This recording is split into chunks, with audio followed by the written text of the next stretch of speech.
Yes, my people, so we are gonna record this stepping razor in the day again.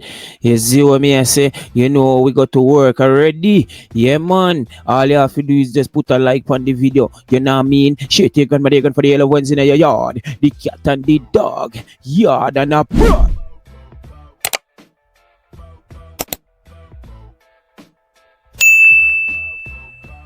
One Uptown TV. Yo, enough there, me I represent. Bang. Excellent program last night as we celebrated the 100th birthday of HIM, Emperor Haile Selassie I. And I am sitting in for Muta today. Keeping your company until 6 o'clock, my people. It's always a privilege and an honor, for sitting. You don't know, say, Muta shoes is a shoes where you can't fill. Although, Muta now wearing a shoes still. But theme shoes hard to fill. Yeah, but we're there still. And, we're hoping that we are going to have a good vibe this afternoon. It is an action-packed program. Yeah, man, filled with DJ commercials and interviews and discussion and music.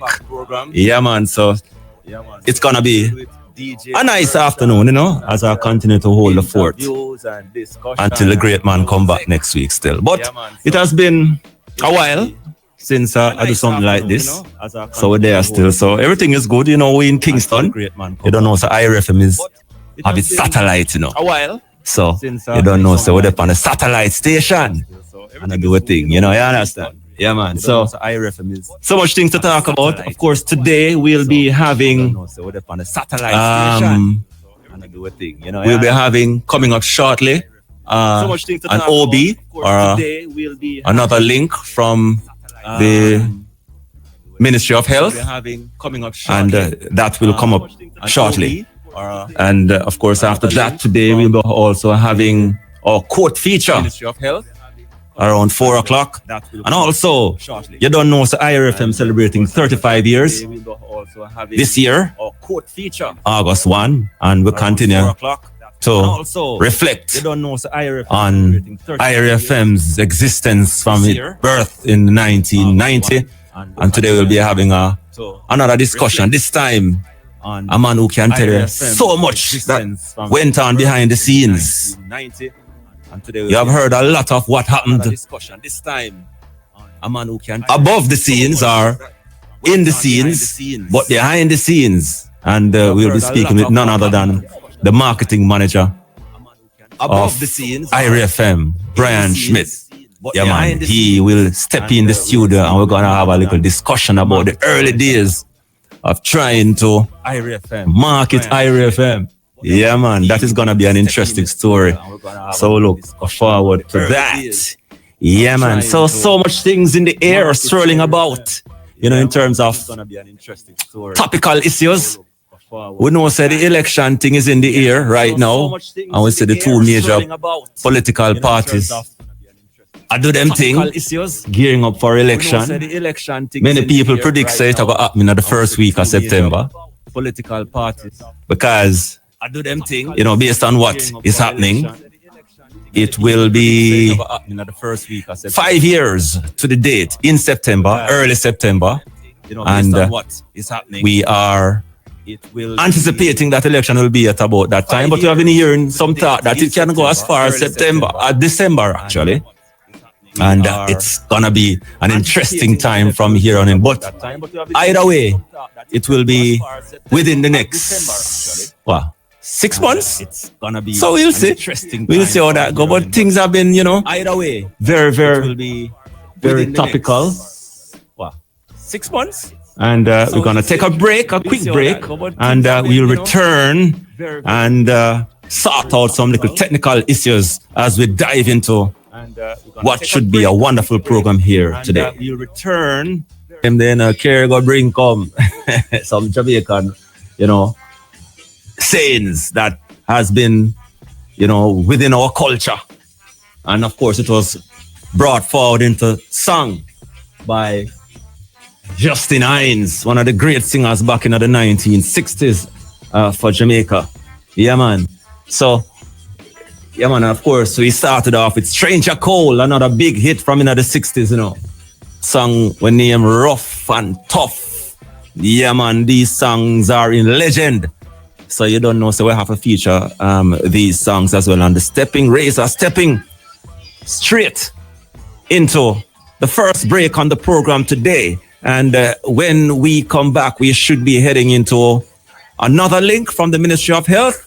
So keep it locked right here on IRFM. It's a Stepping Razor with yours truly, Roger Concrete Asphalt, holding the fort for Muta today. And the Master Control, take it away. Should be going to the Ministry of Health on another outside link. And Shane, are they ready in terms of having this link up and running?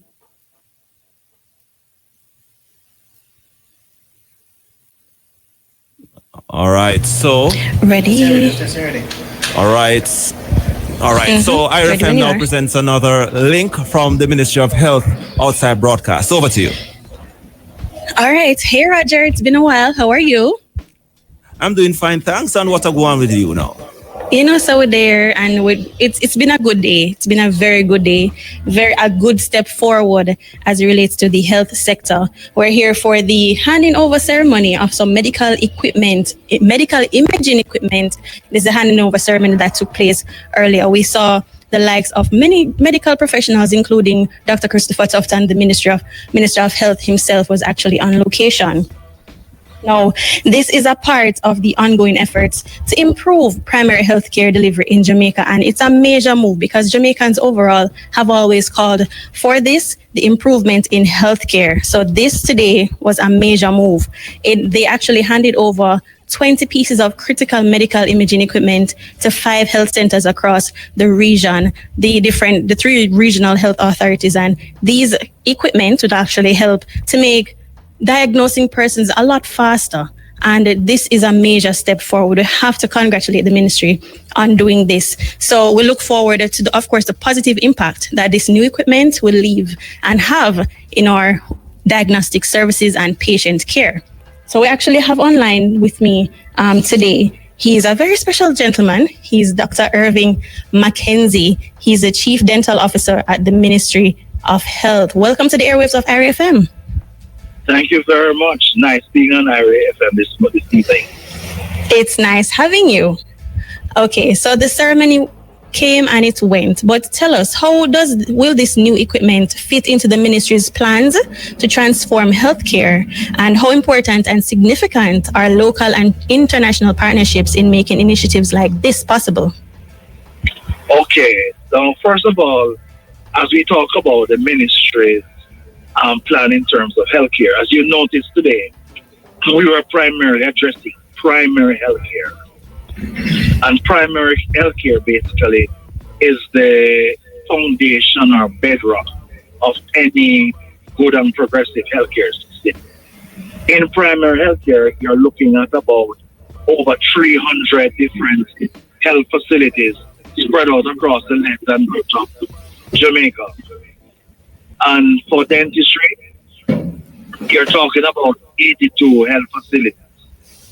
And today, we find that dentistry got several dental chairs, sophisticated dental chairs, and we'll be getting a number of sophisticated equipment. And we had the handing over today of 3 cone beam CT scan that will significantly improve our diagnostic capabilities. In time past, we had to send our patients to the private sector or elsewhere to get their x-ray done. And when certain procedures had to be done, like certain oral and maxillofacial surgery procedures, or let's say root canal, etc., where you need, let's say, a small area view, 3D kind of imagery. This did not exist within our purview. We didn't have anything like that in the government. So to us today, this is a great day.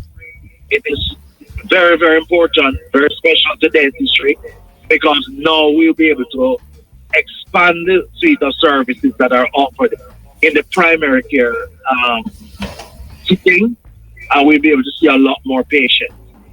Now, on the part of the collaboration, the European Union has really been a significant partner that has helped us to procure these things. They came on board with the government of Jamaica and the Inter-American Development Bank, and that partnership has basically caused a significant revolution in the primary healthcare service. Indeed, and of course, persons listening in would understand that. Also, I was given the information that everybody was actually trained as relates to the new equipment. So it's not that they're just going to be getting the new equipment and they're just going to go ahead and use it. They've actually been trained to use it. So that would basically put Jamaicans at ease as it relates to the new equipment. So that's a major thing. That is critical. Yes, definitely. Is there anything that you'd like to say before you go, Dr. Irvin? Oh, what I'd like to say is that what is happening in oral health services today is really tremendous. That dentistry is going in the right direction, and from our primary care perspective, we just like all Jamaicans to know that that proper oral health care will be available through the Ministry of Health. It's not going to take away from your favorite private dentist. You understand me? But it's another avenue, especially for those who cannot afford to access care in the private sector, that the public sector will have the capacity to see. Definitely, and I'm sure everyone is actually appreciative of this initiative. Thank you so much, Dr. Irvin Mackenzie, the Chief Dental Officer at the Ministry of Health.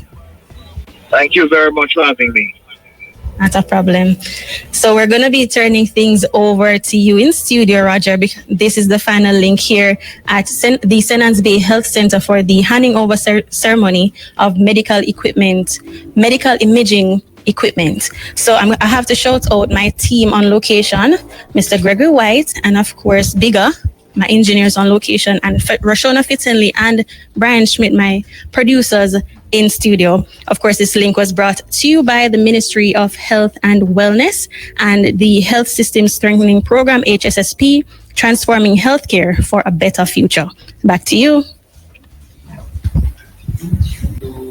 All right, thank you very much, Shanice Williams, with that final link from the Ministry of Health. And of course, I'm certain that, you would have learned much in that link, my listeners. And of course, we're standing by for another break on the Stepping Razor today. And if you just joined us, this is Roger Concrete Asphalt holding the fort for Motor today. Remember that the People's Court feature, that is coming up a little later on. And we will be inviting people to call in with their questions.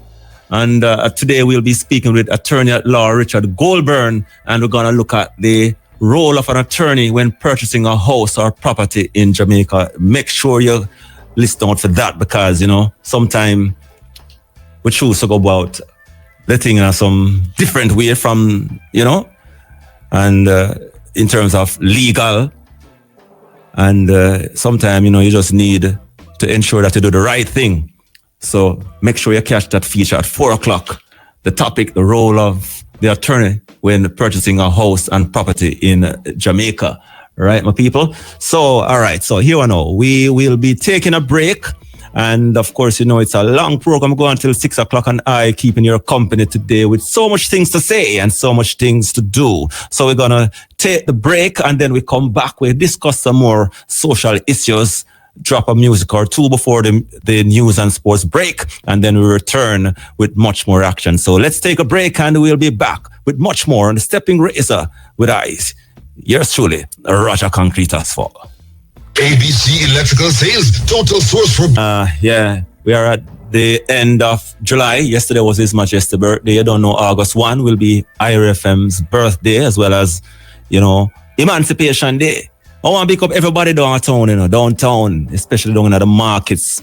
You want to know when IRFM popular? Just go downtown and just go through all the Coronation. You have some radio, down in a Coronation Market. It no left IRFM, no time, no day, no hour, no minute. I want to pick up all of them people there in Coronation Market.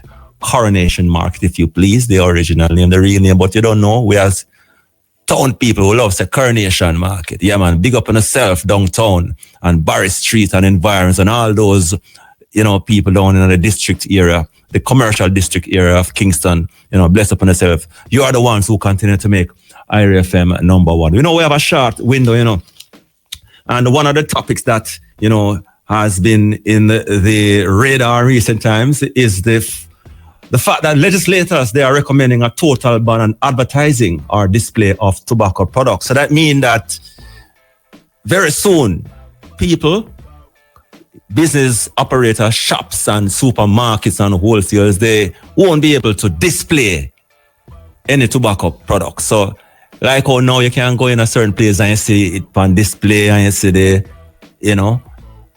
different brands, name brand and otherwise.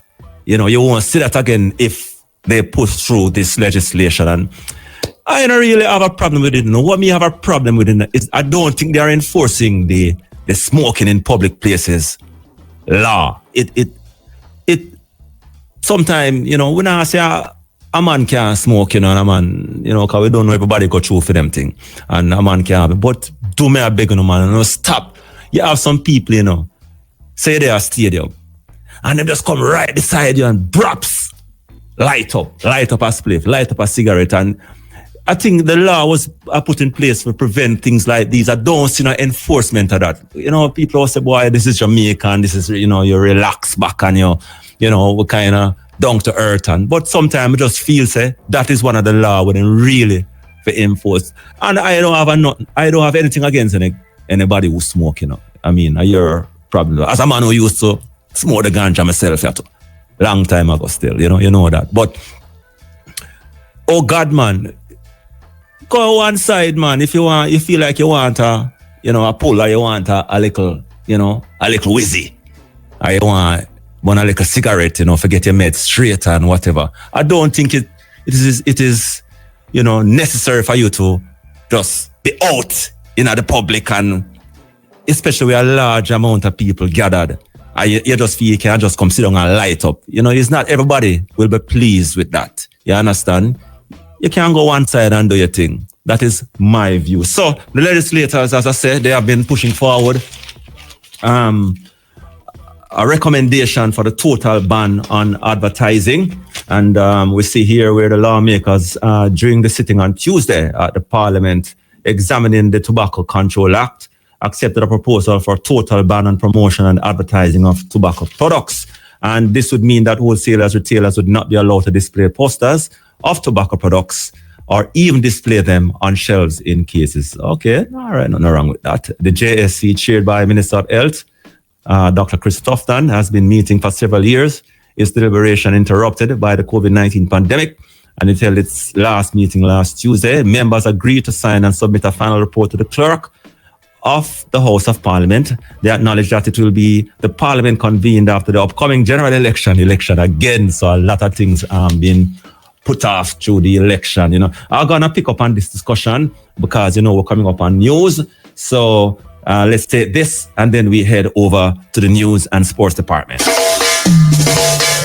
Rape charge following an incident in Ferry Hill, Portland 3 months ago. Charged is Junior Simpson, otherwise known as Rasta of the community. Police say at about 5 p.m. on March 24, Simpson entered a woman's house, took $3,000 from his pocket and placed it in her handbag. It's alleged that he then demanded sex from the woman, and when she refused, he sexually assaulted her.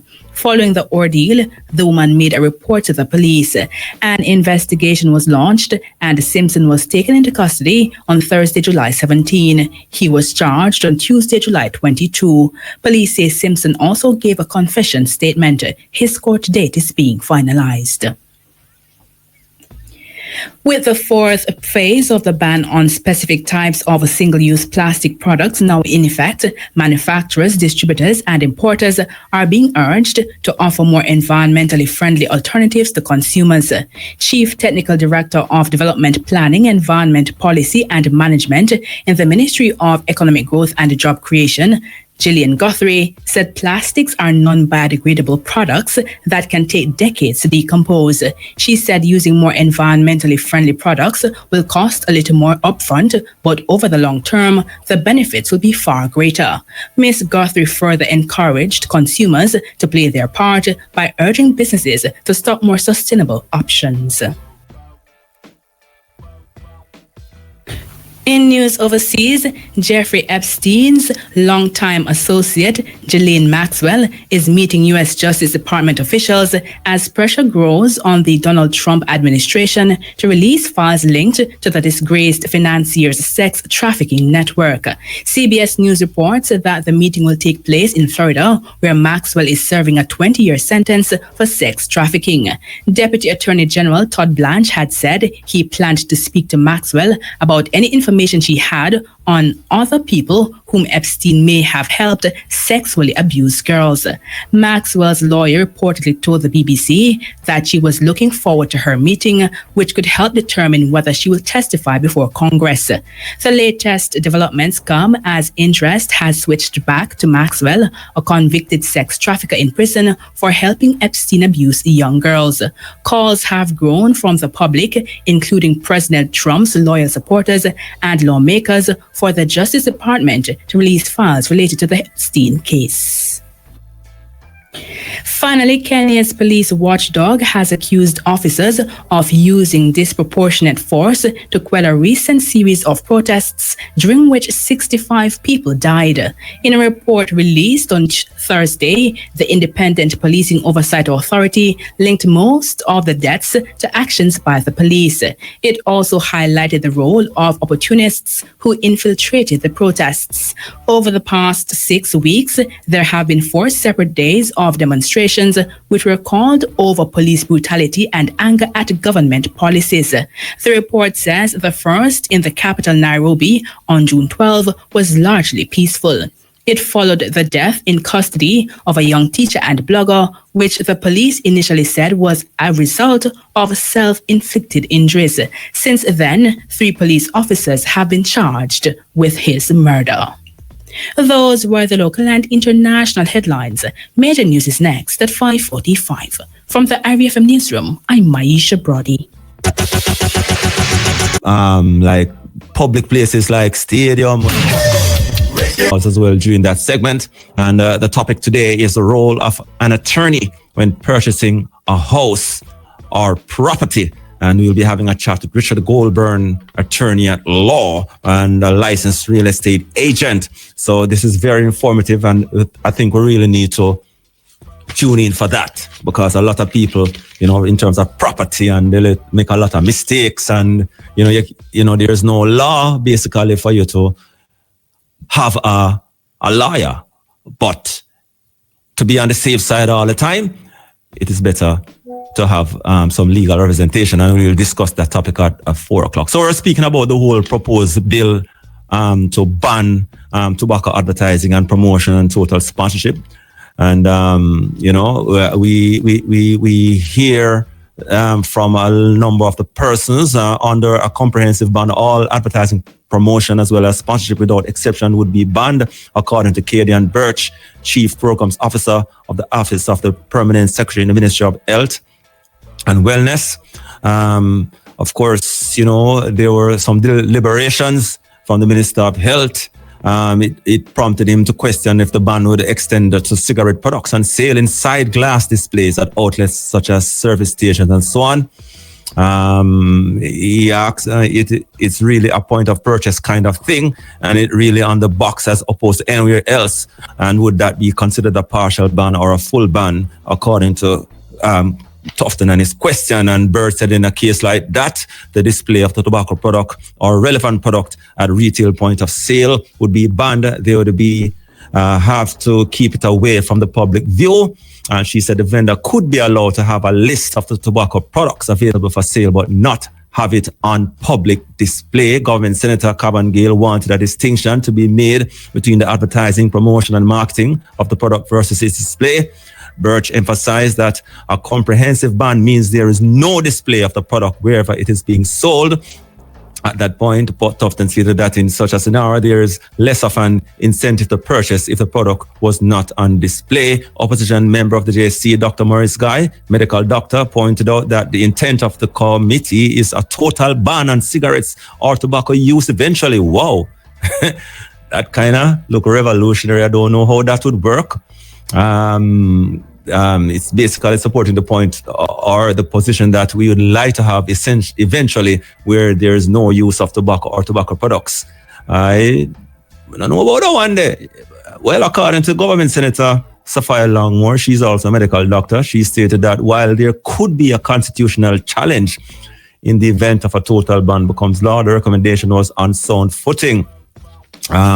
So let's see how that one pans out in terms of their deliberations, in terms of recommendation on total ban of advertising or display of tobacco products. So we await with bated breath how that one will pan out. All right, so we continue with more music on the Stepping Razor. Farm prefect. Him call me crackers. But then again, a man start call me cocoa bread.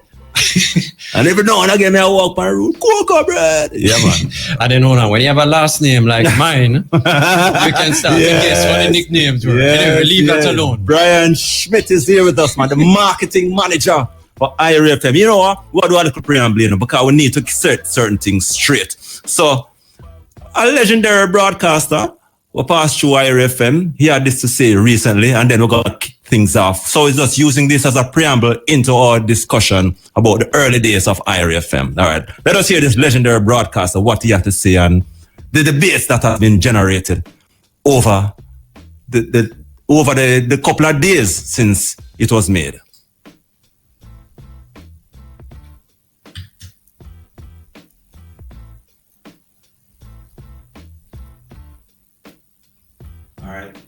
Look like I'm not hearing it and I don't know why. Cesco for all your 7.7. Say what? She said, listen, man, don't ask me no question. Go on 107.7. Boom, went on. It was a Saturday morning. Who was on here? Kathy Owen was my sister. You remember? And she was known as KO. She's a knockout. Yes, right? Kathy, yeah. Man. And then I was like, whoa, this is wicked. So KO go and do her thing. Nice. Then next thing now, hear about wake up call, easy skanking, this, that, whatnot. And I was like, same experience you had. And in those days, I was working at what was the number one ad agency in the country, Mo Young Butler. And let me tell you, it's in the art department, pure area running now. And it's like dance inside of the company. And every minute, poor Mr. Butler come in there. We need to do the work. Turn down the music. And as him walk out, we just turn it back up. It was great. So, Yes. But what it showed is that Irie was very revolutionary in a lot of ways. In ways that some people don't even really understand now. But certainly the first thing is, historically, the music and the musicians were held back by the media establishment. They weren't getting the kind of play. So it was revolutionary that this station came along and embraced Jamaican music and Jamaicanness. So that was a huge marketing breakthrough. But then when you look on everything about the station, it's an entire exercise in marketing, If you even look on how we did news and sports, remember our news and sports comes on at a particular time. Yeah. Why? Because we break the news before everybody else. Yes. We change the format of what news and sports was to a different kind of format. Then when you start looking on the programming, you had things like memories, you had In the Dancehall, you have Cutting Edge, you have Wake Up Call, you had Musically Speaking, you had Running African. So all of a sudden, you had all these different kind of programs and these different voices that weren't heard on radio before. So what that did now, it just created a whole different idea and concept of what radio is. I remember too, people forget, the number one program from when Iris started was Mix to the Max on a Saturday. Mix to the Max. With Gary G, right? G. And Mix to the Max was the first juggling program. Yes. Right? First juggling program. So there's so many firsts just from a broadcasting point of view that it's amazing. It really is amazing what was done. So when I came into the company a few years later, which was very, very interesting to me because I went to Reggae Bash, loved Reggae Bash, Like I said, I had a friend who worked here. I called me up and invited me to join. Met with Carl Young, chief, the boss. That interview took us about 5 minutes. Yeah? And then the remaining hour, the remaining hour, me and Chief chat about girl and fast car and this and that and whatnot. Straight. But what I loved right away is that I said, this is a man who is decisive. Right. He knows what he wants and he has a very clear vision and direction where he wanted to go. And so really what I did is I tried to just build on the foundation that was already set. There were certain things that were set. And those were things that I particularly liked because it aligned with a lot of how I think. Yes. Because you know me already. I'm allergic to other people's ideas. If somebody has done something, I don't want to do it. No. If everybody is going left, I going right. Yeah, man, I know that full speed. Yeah. And that is one of the things that attracted me coming here. And then that became a big part of what we did because IRE was kind of this outsider rebel station. And so corporate Jamaica never really knew how to handle IRE. Now, fortunately for me, at this time when I came in, I had quite a few years in advertising business as advertising manager for courts and so on. So I had a pretty well-established reputation in the advertising and marketing community and business. So that gave me a leg up because all of a sudden here is somebody who actually is in the industry, knows about the industry, now working for IRE. Because the truth is that while some fantastic work was done by everybody at the station prior to then, they were kind of learning on the job. Yes. And creating things as they went along, which was actually a strength. It was not a weakness. It was a strength. You know, it was a real strength. And like I said, so all I was able to do was just build on it. Yeah. The key shot was, how do you build relationships with clients? Right? And how do you get them to trust you? Because you're this kind of outside brand. Yes. And so what we did, honestly, is we kind of leaned in a lot into the things that made us different from everybody else. Yes. And the clients started to buy into that more and more and more and more. And also they were getting the results. Because I mean, I can tell you that, trust me, I can tell you. Getting results because of the popularity. Because of the popularity of the IRFM station. at the time. Yeah. I can tell you that. Early 90s. Early 90s. I can tell you that. Yeah. I can tell you, for instance, we got promotions that were being done by other stations and clients were getting quadruple and 6 times the amount of entries to those promotions when they shifted to IRE. And so the word started to get out. And then what we did is we added a lot of structure and strategy to what we were doing. And just had a completely different approach because our approach has never ever been that, boy, we're here to do some sales.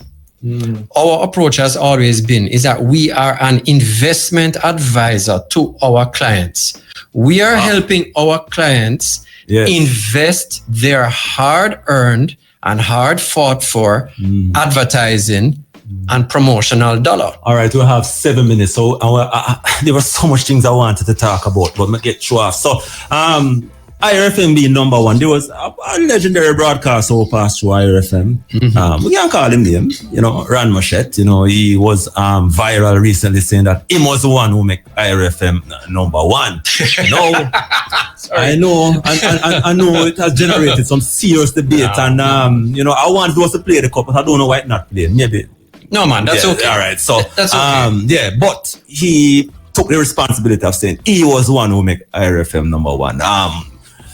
No, let's just put no. Yeah, I want you, shed some light on that the situation about IRFM becoming number one. All right, first, that statement is absolutely incorrect. Okay, IRFM was number one before Ron joined, right? And that was as early as 1994, where marketing strategies came out with the first survey that said IRE was number one. And then 1995. 30 years ago. Right. Okay. So then the next major research that came out that said that was the All Media survey, by Don Anderson, right? Which confirmed that IRI was the leading radio station in the country. And all of this predated Ron coming to the station.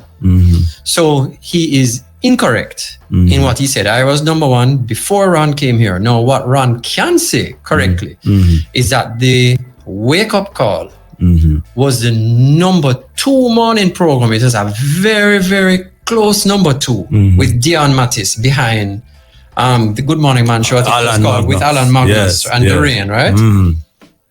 Then what happened is that when Ron came in, remember there was a period where it was Ron and Dion. Yes. Right, where they shared different days, Monday to Friday. And what happened is that the numbers started to just inch up.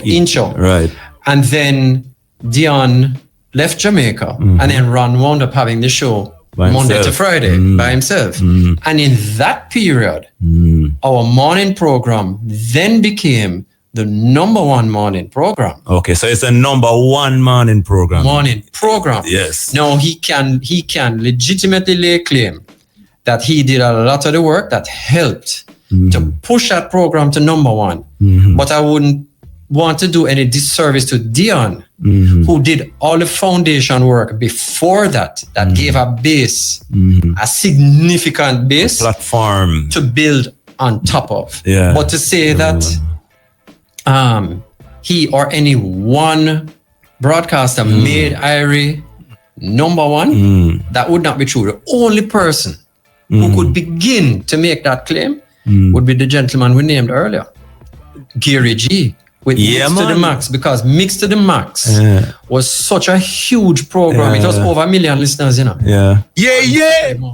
Straight.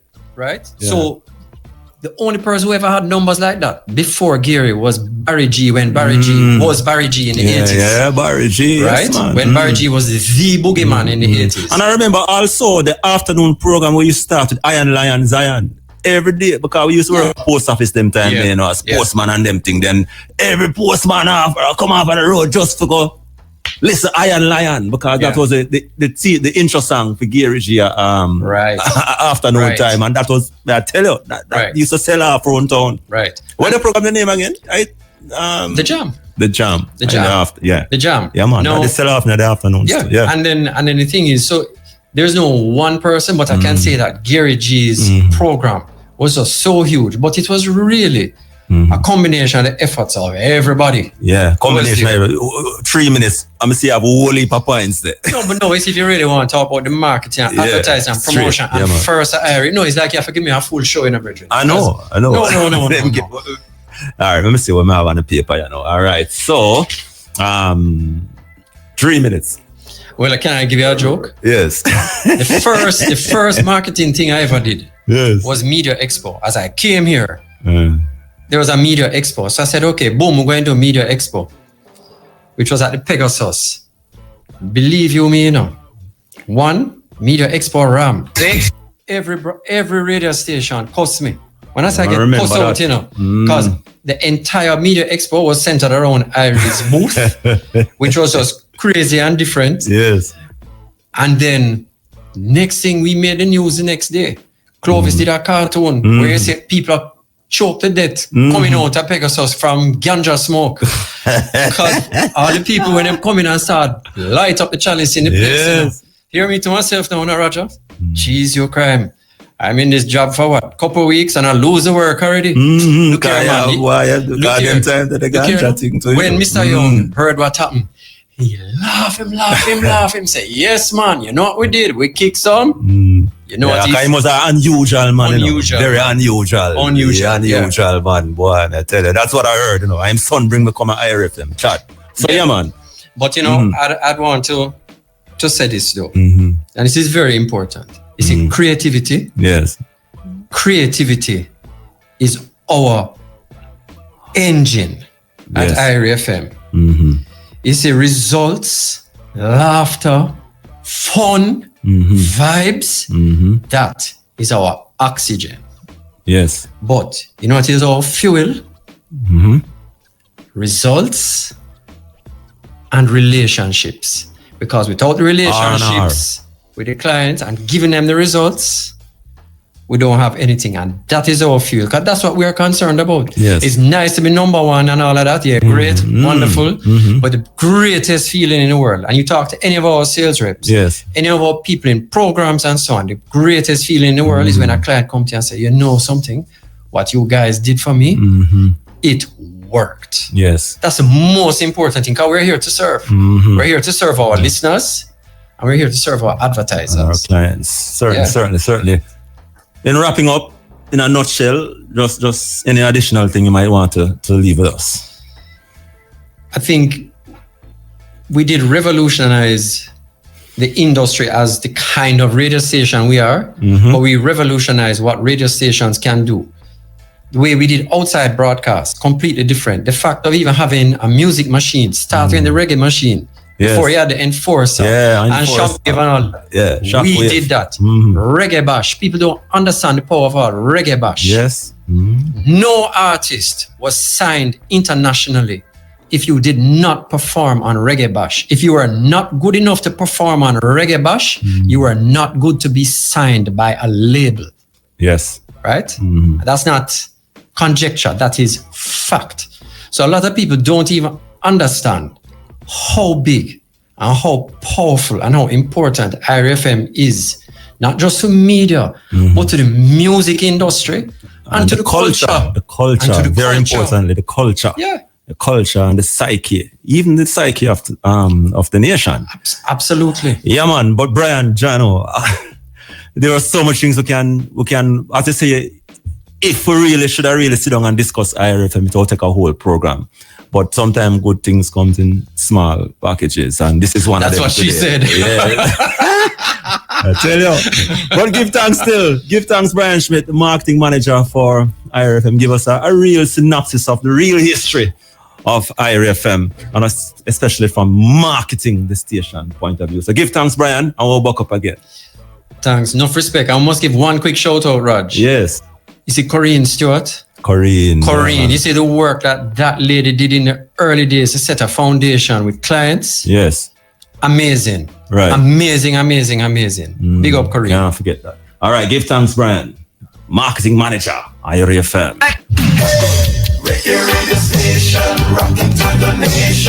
The time on IRFM is... If we say something, King Selassie, I thought it was the lawyer is the one doing the protecting, really, to be honest. You know, the lawyer is the one doing the protecting. Yeah. How can proper legal guidance prevent long-term property disputes? So, in terms of property disputes, the various disputes can arise because, you know, a property transaction can get litigious. It can get litigious. But I think what would happen is that all sales or all property transactions are guided by a sale agreement. And so having the legal guidance would allow you to be able to, you know, understand your obligations under the agreement, right? And once you understand your obligations under the agreement and you're well advised and you'll be able to fulfill your obligations, then you want as best as possible to avoid and prevent disputes by ensuring that you comply with the terms of the agreement for sale. Yeah. Now, you know, it's unavoidable. Sometimes things go wrong, right? And having an attorney also they most times will. No, man, I wouldn't say most times, you know, because I shouldn't say most, but as they oftentimes will. Yeah, oftentimes, right? Because the truth is that I have more property transactions that go smoothly than get, you know, into a dispute. You understand? It's more likely one and two get into a dispute. Yeah, and having an attorney that, you know, is okay with the situations and how to, you know, resolve. Sometimes, you know, eventually it might end up in court, but you really want to try and avoid that because, you know, that is an additional burden to you. Again, more money and time. And a lot of people, they just want to get their property purchased. True. All right. We are speaking with Richard Goldburn, attorney at law, and we are discussing the role of an attorney when purchasing a house or property in Jamaica. Very important topic. As we say, we have a space for a caller who wants to ask a question of Richard. We're going to take a break in another 2 minutes. So we have another question to get into Richard. What is the attorney's role in a property transaction in Jamaica?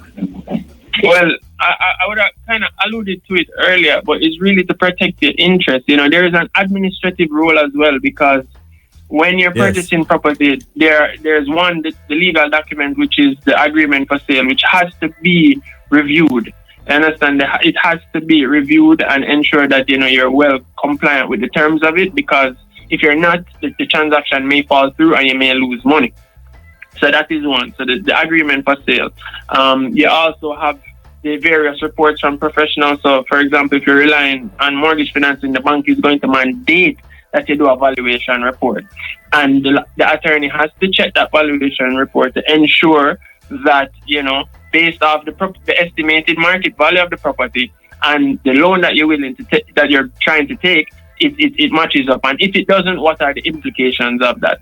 You have the surveyor's report, which, you know, most of the times will identify a breach if there is one, you know, and in the event that there is a breach, the bank also has a problem, you know, giving you the mortgage. So there are different documents. And as I said, there's an administrative role in it, really, but I would say that it's just the overall role is to protect you, but there are different facets to doing that. Right. All right. As I said, we are speaking with Richard Goldburn. We're going to take a break. He's an attorney at law. We are discussing the topic, the role of an attorney when purchasing a house or property in Jamaica. So this is a Stepping Razor on IRFM. Roger Haspel here holding the fort for Muta today. And of course, we are going until 6 o'clock and we take a break. We'll be back with more in the topic, the role of an attorney when purchasing a house property in Jamaica.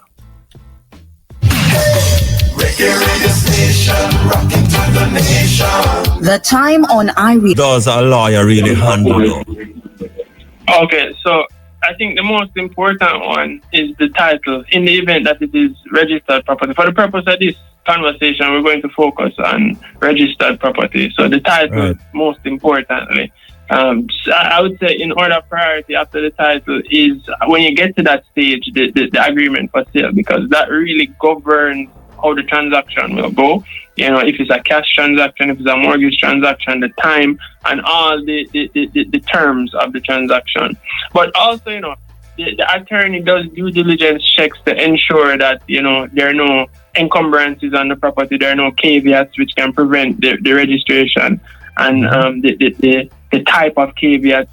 So it's really an exhaustive list of things. But one thing I'd like to say is that no two property transactions are the same, you know, and so one property transaction may have specific documents specific to that property that need to be checked or that are relevant, but for another property transaction is not necessarily relevant. But the two important, I would say, is definitely the title and the agreement for sale.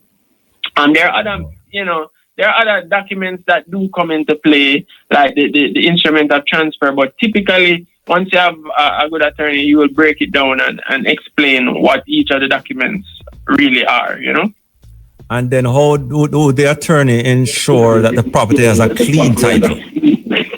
Well, the attorney does ensure that the property has a clean title, you know, what, because, you know, there are different things that affect titles. I would think for the purpose of the person who is buying or want the title transfer over to them. I would figure that's how the question would come into. Right. So I mentioned one earlier, and it was through the caveat searches. So the attorney would do a caveat search to ensure that, you know, there are no caveats that would adversely affect the transaction. So really, you have caveats that won't affect the transaction. People always like, I remember somebody coming to us and say, "Oh, the property have a caveat," and then we'll check it out. Is really a JPS caveat, which is very common and doesn't affect. JPS caveat, which doesn't affect. Yeah, Shane and myself is asking, explain what a caveat is, because we always hear the word and it sounds big. Oh, what is a caveat? It's really just a restriction preventing a particular dealing or transfer of the property. So it's just a restriction. But some of them really have different effects. So like, for example, now, a family member, a property is in a dispute, or a property is in dispute and somebody's claiming an interest on the property, and they're saying, no, it shouldn't be sold because, I have X amount of interest in the property. So it prevents, any transfer. There are different types of caveat, but you'd have to go to court for that. Well, there are options. Yeah, no, there are options to remove caveats. I don't want to get too much into that, but there are options technical. To address and remove. It's technical. There are options to address and remove caveats. You can warn them, or you can go to court. But typically, you warn the caveat, right? And if the person who lodges the caveat doesn't provide court documents to the registrar within 14 days, and this is just one version of a caveat, and typically it will lapse. So the person who lodges the caveat needs to also go to court and provide, substantive evidence that why this caveat should remain on title. I see. So at what stage now would, in terms of the buying process, should someone hire an attorney? Typically, I would say after you've made an offer and it has been accepted. Because the truth is that you can have a consultation before, when you're in the property market, you can have a consultation and speak to an attorney and say, well, this is what I'm intending to do. How do you advise I go about doing it? Right? But in terms of retaining an attorney to represent you on a transaction, usually that can be done after your offer to purchase the property has been accepted. Right. And in terms of Jamaicans trying to find a qualified real estate attorney in Jamaica, how they can do that? Well, on the GLC website, right? The what? There is the what? General Legal Counsel website. GLC. The GLC, yeah. General Legal Counsel. Okay. There is a database of attorneys that are licensed to practice in Jamaica. However, not all attorneys on that list practice, conveyancing or real estate law. So, you can find attorneys there, or you can check if your attorney is licensed there. But really, I would say, in terms of a layman, probably a referral. If you know a family member or a colleague, somebody that has, utilized the services of an attorney before, you can ask them about their experience. Yeah, ask them how their experience was with that attorney. Not to say that you're going to have the same experience, but it's a good starting point. After you get the referral now, you double check and you go on GLC website and you say, oh yes man, okay, he's licensed to practice. And now you can feel a little reassured that you're in good hands. But as I said, you may necessarily not have the same experience that the person who referred you had, Right, but and alternatively, you can come to Goldberg Conveyancing. So because one man you can have the greatest thing to say about him, and then the next man say, right. So as we wrap up, what should the buyer expect to pay in legal fees during our property purchase? Well, it ranges. I would say, attorneys. Yeah, it's a free market, so people are free to negotiate. But I would say you can expect the legal fees to pay anywhere between 1.5 and 3% of the sale price of the property. Okay. But the truth is that you can negotiate, and that is highly dependent on the price of the property. So, for example, 3% of 100 million and 3% of 10 million is very different. So you can definitely 3% of 100 million is so much. Off the top of my head, I'm all right, don't worry. I don't want to tell you. Don't worry. But I just use that very broad example to show that the percentage varies, and because of the purchase price, you're then able to negotiate a little bit better. So the higher the purchase price, I would say, is the smaller the percentage usually. I see. Any additional thing you want to leave with us? I would say that, persons that are preparing to go into the property market, they need to be focused, and they need to ensure that, number one, that they're in a position, and I mean a financial position, to take it on. Because the truth is that for a lot of people, and for most people, a property is the most expensive thing they're ever going to buy in their life, And I would advise them to do their homework, such as listening to programs like this with professionals that are going to, help them and give them the information to start on the journey. So you definitely want to put yourself in a position, one, by doing the homework, doing the education, and two, getting yourself in a financial position, because to be honest, it's not cheap and it's not easy. You understand? And that is what I would like to leave with persons. Boy, I learned a lot today. I want to thank you, Richard Goldburn, attorney at law, as we discussed the role of an attorney when purchasing a house property in Jamaica. And I'm certain a number of listeners would have gotten valuable information. Thanks for joining us today, sir. Yeah, man. Thank you for having me. It was a pleasure. Yeah, man. Bless up. All right. Richard Goldburn there, attorney at law. All right. So, as we say, we're in the election season, and, you remember first time in the world we used to cuss politician, but you know what? We don't cuss them, We now cuss politician again. Yeah, man. Isaac already tell us already, hear him. You never know. Anytime you cuss politician, never wait to say that. I'm grateful. Boys' names. First one here we have is Jabari. Jabari, this popular African baby name, has a modern sound, though it is actually an ancient Egyptian name. It means famous and brave, or famous or brave, Jabari. So that's a name that, fairly having a modern sound, but it is actually ancient Egyptian Jabari, meaning famous, brave. Kazim. And it has a very cool meaning, controller of anger. It's a name given throughout Africa, but most often used in Nigeria. All right, so we have Dakarai. This three-syllable African boy name lends easily to a host of nicknames, including Daka, Kai, or Rai. The name has Zimbabwean roots and means happiness, Dakarai. All right, Azibo.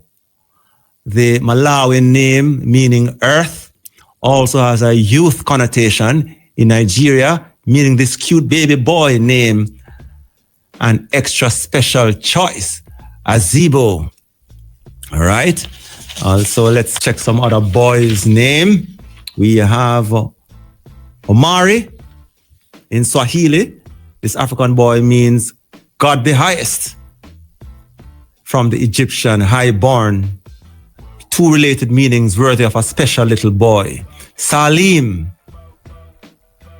can be spelled Salim or Saleem. Either spelling is acceptable on this unique African boy name, translating to peaceful and safe in Swahili. And then there is Taj. Taj means exalted in Urdu and also carries the ancient Sanskrit meaning crown. Taj. That's some boy's name, African boy's name. Let us check out some girl's name. Ada. We couldn't choose which one of those gorgeous options to showcase Ada, but Ada is the first daughter.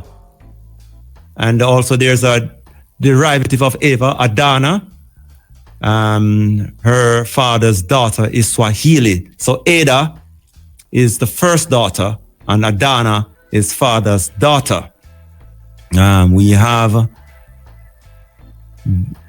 Jamila, with or without the H. And this means beautiful. There is Latrice. And this Tanzanian baby girl means noble woman. Lulu means pearl, and used around the world in various lovely meanings to explore.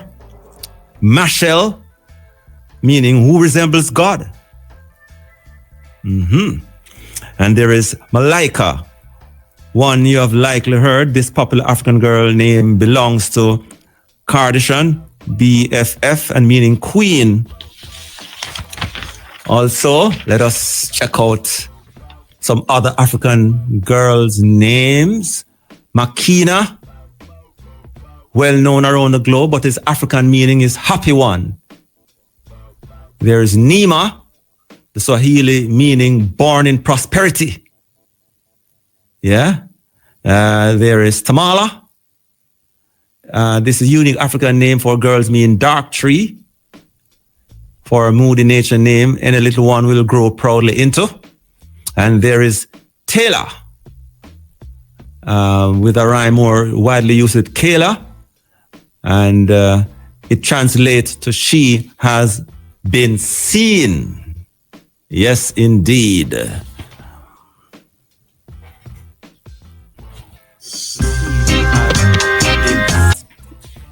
One of those names might be of your liking, and you can name your son or daughter one of those African names. All right, people. So we're heading up to Crashpot in another 6 minutes or so.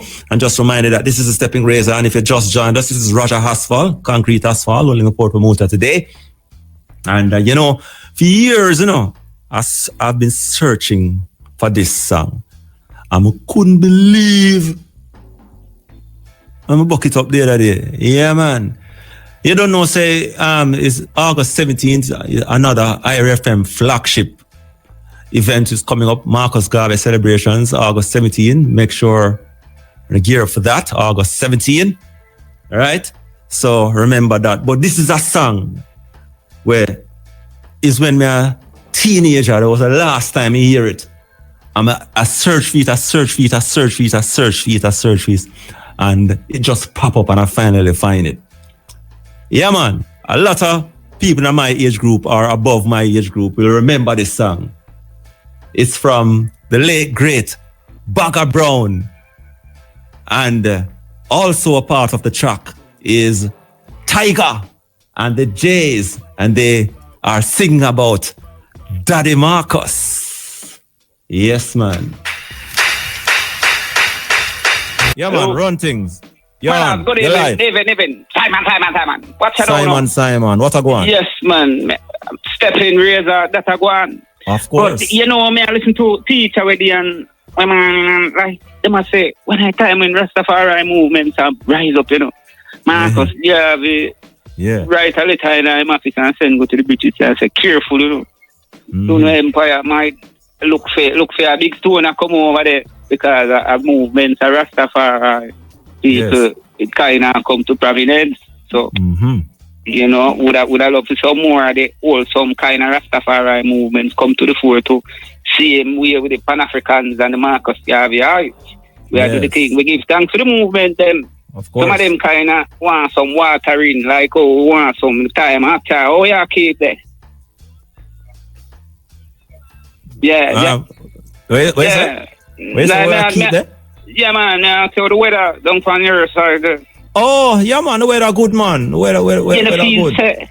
The climate change that cause the heat around you feel like a two COVID with it and the world locked down the earth and replenish the way I get the full because dose you know why? Get.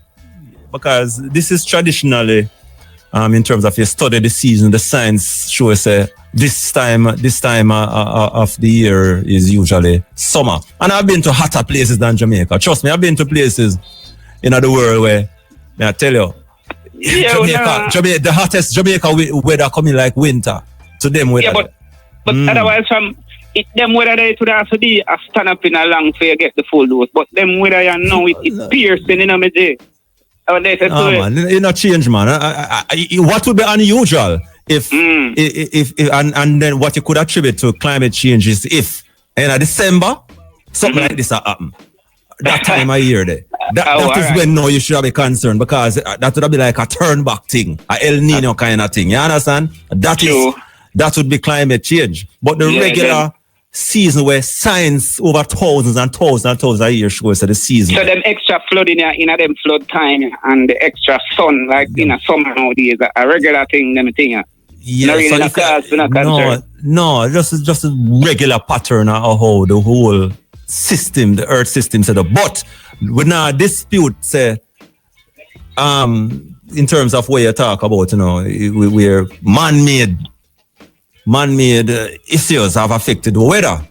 Yeah. And but in terms of certain things, when it turn back if winter happening in a summer and summer happening in a winter season, that is a problem. That is an So, issue. but then me I pray again. I say, where the COVID did have the place under 4-year lockdown. So the COVID did have the place under. So COVID did have the place. kind of get a time to replenish, you know. Yeah, on a COVID did have the place under a reset vibe. Yeah, governments and people did have the place under lockdown. Yeah. I'm quick me I run me now, but two little things there. The people them feel it down Palestine. The boy me I want to click them pan and them rough. So not go through I know you know here a convoy go through for them. No, because what is happening now is that Israel look like them just get a free run for flatten Gaza. And it's a long time war between the two, but it's like I said, now them get the extra ammunition now for flatten the thing completely. But you still can't destroy the people, You might can't destroy the structures and them thing, but even and you know what gonna happen? What is gonna happen is that a couple years from now, Israel have to go pay Palestine reparation. That's gonna happen.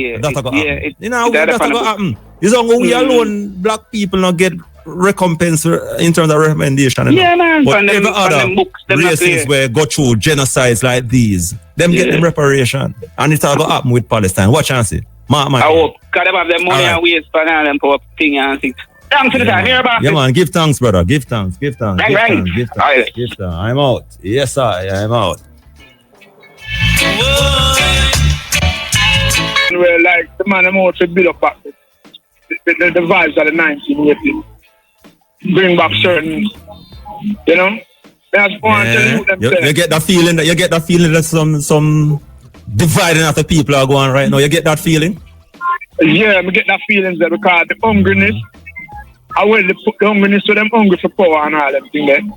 That you can see it. Like one way of power, them no want to let it go. And the one who out of power. One who out of power do everything if you get back in a power. That's why it goes. Yeah, but it kind of more show up on the one we have. Yeah, it kind of more show up on the one we have power still. Because like anything with the one where not have power oppose, the one we have power. Remember you don't have power already, The one we have power always a pressure it and I behave like I not see them work. But if you study the history of Jamaica, no one man stay forever, And I mean the history of Jamaica shows from Henry Morgan days come down during slavery and all them things. There was a time when people just force change. And no matter what, people power and these kind of things. So change is always good. Well, it depends because suppose a man don't want to change. Suppose the majority don't want to change, then we can't. But if the majority want to change, the majority just want to change. Yeah, you can't go around that. And if the majority don't want to change, you can't go around that either. So we have to just wait and see. What the majority of the Jamaicans are saying right now. You want change or you don't want change? That's why I know. What we don't want. We don't want to one may have influence, saying or one may have a way where them smarter than the lower people. I'm not saying lower people, I mean low, insane low. Saying but some people are ignorant. You know what I mean? Yeah, man. People who don't really know about politics and know the psychology of it. So I wanna go use them now to really. It's always something still, It's always something still, but but through a lot of new people have learned the politics now. It would have come like it new, but not really new. But give thanks still, yeah? Yeah, man. Bless them. Bless up yourself. All right, this is a Stepping Razor on IRFM. We take a break. We'll be back with much more. We are going on till 6 o'clock. Roger Asphalt here holding the fort for Muta today. Mutabaruka, Concrete Asphalt here saying, peace out, and you don't know, bless up yourselves and number people. Keep it locked right here on the nation's #1 IRFM. Of course, next week is 35th anniversary, Remember that. All right, so that's about it. We'll close out with the man Eli Hugh Morris. Broken silence as we head towards news and sports. Greetings, and if you just join us, bless up yourselves. Have yourselves a wonderful evening. See? All right.